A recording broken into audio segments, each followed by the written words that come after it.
చిరంజీవి గారు ఒక సినిమా తీసాడు. ఆ సినిమా మొత్తం రైతుల మీదనే ఉంది.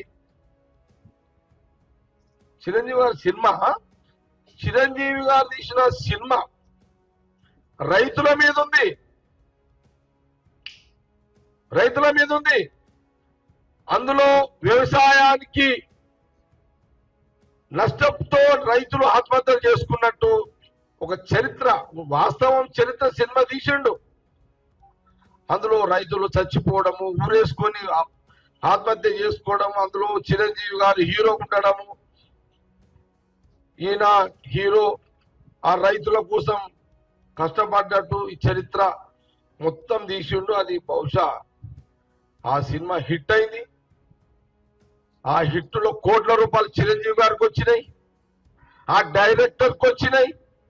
కానీ బాధ ఏంటంటే నడి రోడ్డు మీద రైతులు నెలలు నల్ల చట్టాల మీద బీజేపీ రైతులను మర్డర్ చేస్తుంటే, సినిమాల మర్డర్ చేస్తుంటే నువ్వు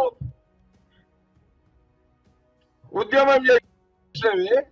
నడి రోడ్డు మీద మర్డర్ చేసిన మోడీ ప్రభుత్వం రైతులను మర్డర్ చేసిన చిరంజీవిని వ్యతిరేకంగా ఢిల్లీకి పోయి ఎందుకు నిరసన చెప్పలేవు చిరంజీవి గారు అని అడుగుతున్నారు.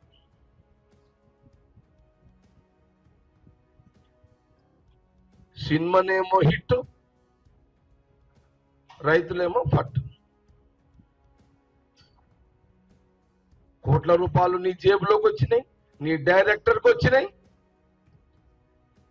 రైతు కడుపు నింపిందా నీ సినిమా? కానీ మరి నువ్వెందుకు మీ తమ్ముడు పవన్ కళ్యాణ్కి బీజేపీకి సపోర్ట్ ఇస్తున్నా?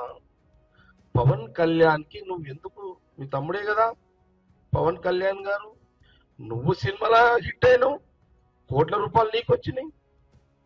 మరి రాహుల్ గాంధీ గారు ఏమో రైతుల దగ్గరికి మొత్తం పోయిండు.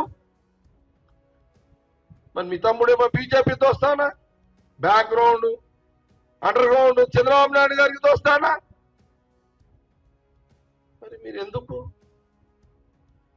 జగన్ పోలేడు ముఖ్యమంత్రి, ఢిల్లీకి జగన్ పోలేడు, ఢిల్లీకి చంద్రబాబు నాయుడు పోలేదు, చిరంజీవి పోలేడు, పవన్ కళ్యాణ్ పోలేడు. మీరు సినిమాలు తీస్తారు, హిట్ చేస్తారు, కోట్ల రూపాయలు మీరు సంపాదిస్తున్నారు. మీరా కాంగ్రెస్ పార్టీని శంకించేది? మీరా రాహుల్ గాంధీ గారి నాయకత్వం మీద మాట్లాడేదని కాంగ్రెస్ పార్టీ గాంధీ భవన్ నుంచి ప్రశ్నిస్తున్నారు.